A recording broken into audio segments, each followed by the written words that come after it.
Music is very tribally driven. At its basic and its root cause, it brings out that tribal feeling in people.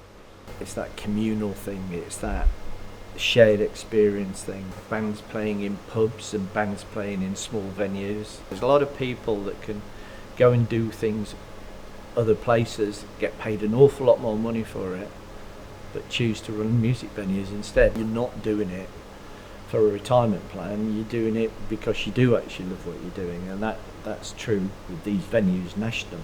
What is the future for small music venues in Britain? From the 26th of March last year, independent businesses have been jumping fatal hurdles, and a small number of those have closed their doors for good. Is there any hope for the remaining venues? Or can we expect there to be more tragedy? Geoff Priestley, acting manager of the Wedgewood Rooms, explains their predicament. Cancelled some shows nearly a week before the national lockdown because we could see what was coming. With the first lockdown, you knew you were locking down, you knew what was going off, but there's a whole load of stuff you didn't know.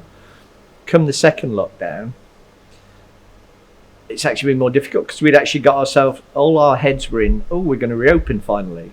So that was quite difficult to deal with. You know, infection rates go up and down and hospitals get more and more stressed. I don't have any issue with that at all, and I think that's important that we respond to that as a nation.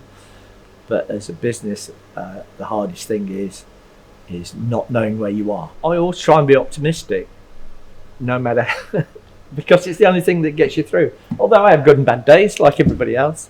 But for me, as long as there are things, it's like the last 9 months, there are things we've been able to do and things we haven't been able to do. But the one thing we have done is move forward. It's all about moving, always moving forward, because that's the nature of what we do. What about independent musicians? How have they been coping throughout the last year, and are they moving forward? For Portsmouth's one-man band and live looping artist, Fugitive Orchestra, his biggest challenge was the initial pivot from live to virtual gigs.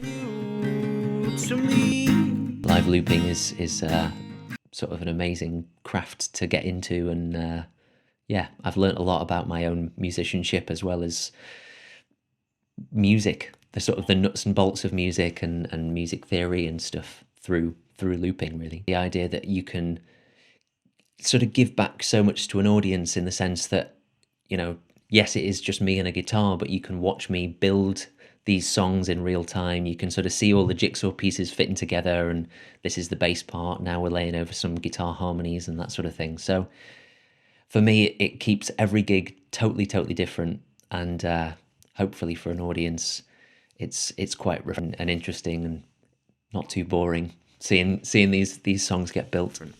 I have with me an acoustic guitar. I don't necessarily want to say I've had an uneasy relationship with social media, but I suppose I just haven't always felt that I've had the right approach to it, or for me it's felt a bit of an odd fit.